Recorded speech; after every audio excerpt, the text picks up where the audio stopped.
Welcome to another installment of 5 Minute Tones. On today's video, we're taking a look at one of the Vox AC30 models on the AM4. It's called the Class A 30-watt Brilliant. It's not only one of my favorite models in the AM4, it's one of my favorite sounding Vox models in any unit that I've ever tried. So let's take a look at it. We're going to enter amp mode on the AM4 by pressing button 2 and 3 together while I'm in the effects layout. And you can see the settings on here, very straightforward. You've got a gain and level control, then you've got bass, treble, and high cut. Now what I've done is I've paired this up with a Dynacab in here. It's using the 2x12 Class A 30-watt Dynacab. You can see that I've got it set up so that I've got the position at 4, the distance at 2.52, and I'm using the Dynamic 2 microphone in here. If we scroll down a little bit, you'll notice that I've got a high cut at 6500 Hertz. This is a pretty bright mic and speaker cab on here. The slopes are at 12 dB per octave, and I've got the low cut at 80 Hertz. Let's just hear it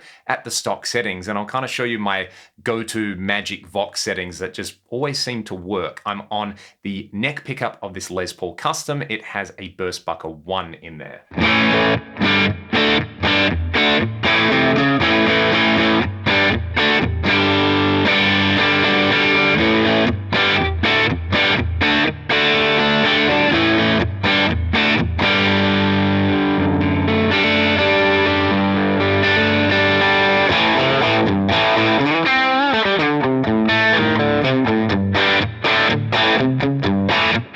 There's a lovely combination of chime and crunch happening on there. I'll show you how I like to dial in the EQ, and basically I have two default settings on an AC30 style amp like this. If you turn the bass and the treble down together, it will emphasize the mid-range, and if you crank them up, you'll get more of a Fender style scooped tone out of it. So let's do this. Let's just back off the gain a little bit over here. We'll take it down to around 3, and I'm going to do something with the high cut control that might seem counterintuitive. I'm going to crank it all the way up and back it off to the point where it's not absolutely glistening and bright. So it's going to sound too dark to start out with. I'll back off the high cut to the point that I like it. Then I'll take the bass and the treble either to 3 or to 7. So with it at 3, it's going to have more of that honky mid-range. My personal preference on here is both of them at 7. Let's hear those.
It's got that classic AC30 thing going on in spades, and what I actually like to do with this, and these are the magic settings for me, I just set everything to 7, and if I want something cleaner, I'll back off my guitar volume control on here. So gain at 7, bass, treble, and high cut at 7. Let's hear it fully open on the bridge pickup. Then what I'm going to do is back off my volume control. Then with the drive block, I'll kick in a couple of different drives. Let's take a look at the options that we've got on there. I've got a treble booster, classic treble booster into an AC30 for a rock tone. The SDD preamp, just to add a little bit of grit on there. This is great with the vintage digital delay for an edge style delay, as we'll hear in a little bit. The griddle cake, which is based on the Crowther hot cake, designed for AC30 amps on there, and then a classic tube screamer. So we'll start with the treble booster, but first, everything at 7, volume's going to go back for a chimey clean tone, then the treble booster will come in on top of that.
It's easy to forget how versatile the AC30 can be. We heard that combination in there of the echo plate reverb for reverb and delay with either the treble boost or the griddle cake into the AC30 model with everything at 7.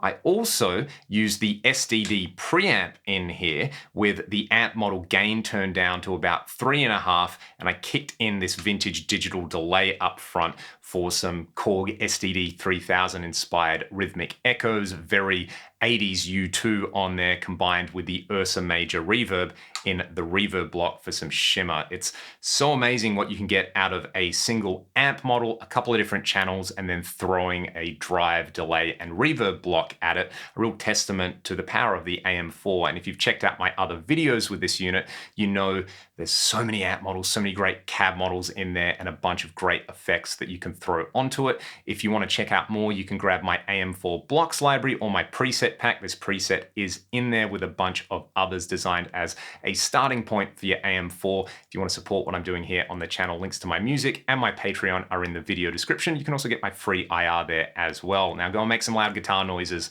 and I'll see you on the next one.